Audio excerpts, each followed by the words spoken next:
સુરત જિલ્લામાં હવામાન વિભાગની આગાહી વચ્ચે મેઘરાજાએ ધમાકેદાર બેટિંગ શરૂ કરી છે।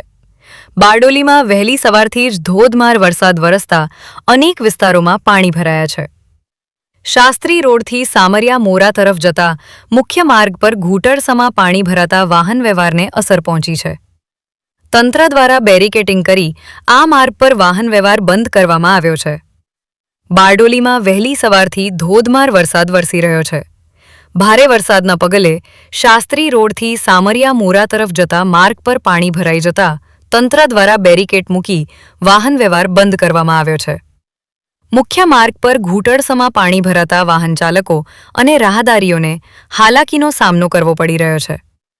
બીજી તરફ નગરના સ્ટેશન રોડ પર મૂડીટ પેલેસ નજીક પણ પાણી ભરાતા સ્થાનિકોમાં મુશ્કેલી જોવા મળી રહી છે। ભારે વરસાદના કારણે બારડોલીના નીચાણવાળા વિસ્તારોમાં પાણી ભરાવાની સ્થિતિ સર્જાઈ છે। ઉલ્લેખનીય છે કે ભારે વરસાદની આગાહીને પગલે વહીવટીતંત્ર પહેલાથી જ એલર્ટ મોડ પર આવી ગયું હતું। તંત્ર દ્વારા આગોતરા ધોરણે સલામતીના પગલાં લેવામાં આવ્યા હતા। નીચાણવાળા વિસ્તારોમાં રહેતા લોકોને સુરક્ષિત સ્થળે ખસી જવા સૂચના આપવામાં આવી હતી તેમજ નદી નાળા અને પાણીના વહેણવાળા વિસ્તારો નજીક ન જવા માટે પણ લોકોને અપીલ કરવામાં આવી હતી। હું જિજ્ઞા પરમાર, પ્રાંત અધિકારી શ્રી બારડોલી।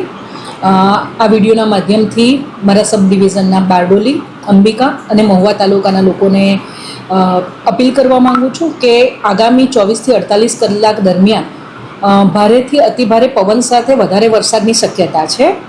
આવતીકાલે આપણો જિલ્લો રેડ એલર્ટ ડિક્લેર કરવામાં આવેલ છે, જેથી વધારે વરસાદ પડવાની શક્યતા છે।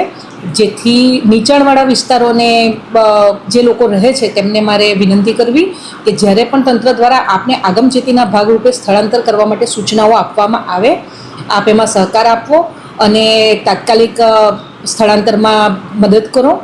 આ ઉપરાંત જ્યારે આપણા ઓવરટોપિંગ રસ્તાઓ છે, રસ્તાઓ પરથી પાણી પસાર થઈ રહ્યું હોય ત્યારે પોલીસ વિભાગ અને સ્થાનિક વહીવટીતંત્ર દ્વારા રસ્તાઓ બંધ કરવામાં આવે છે। એ ટાઈમે પણ આપ આવા રસ્તાઓ પરથી પાણી જતું હોય તો તેમાંથી પસાર થવાની જોખમ ના લો। વધુમાં એક વસ્તુ જણાવવાનું કે જ્યારે પશુપાલકો ઘણીવાર પશુઓને છૂટા મૂકતા નથી અને પોતાના જ બાંધી રાખે છે, તો તેવા ટાઈમે વરસાદના પાણી ભરાવાના કારણે પશુઓનું મૃત્યુ થવાની કેવી પણ શક્યતાઓ રહેલી હોય છે। જેથી પશુપાલકોને પણ વિનંતી કે એમને ઊંચાણવાળા વિસ્તારમાં શિફ્ટ કરી દેવામાં આવે અથવા એમને છોડી દેવામાં આવે, જેથી પશુઓ સલામત સ્થળે પહોંચી શકે। હવામાન વિભાગ દ્વારા સમયાંતરે સૂચનાઓ અને માહિતી આપવામાં આવે છે। અમારા કંટ્રોલ રૂમ છે ત્રણેય તાલુકાના, એ કાર્યરત છે। આવી કોઈ પણ સૂચનાઓ બાબતે અમારા સ્થાનિક તલાટીઓ, ટીડીઓ શ્રી છે, મામલતદાર શ્રી છે અને પોલીસ વિભાગ સાથે અમારી મિટિંગ થઈ ગઈ છે। તંત્ર સજ્જ છે, પરંતુ તંત્રને સરળતાથી આપને મદદ કરવા માટે લોકોની મદદ પણ એટલી જ જરૂરી છે। જેથી લોકોને અપીલ છે કે સિસ્ટમને સહકાર આપે અને આપણે સરળતાથી નુકસાન વગર આ જે એલર્ટની પરિસ્થિતિ છે એને પસાર કરી શકીએ। Thank you. Bureau report, Gujarat Atmiyata news, Bardoli.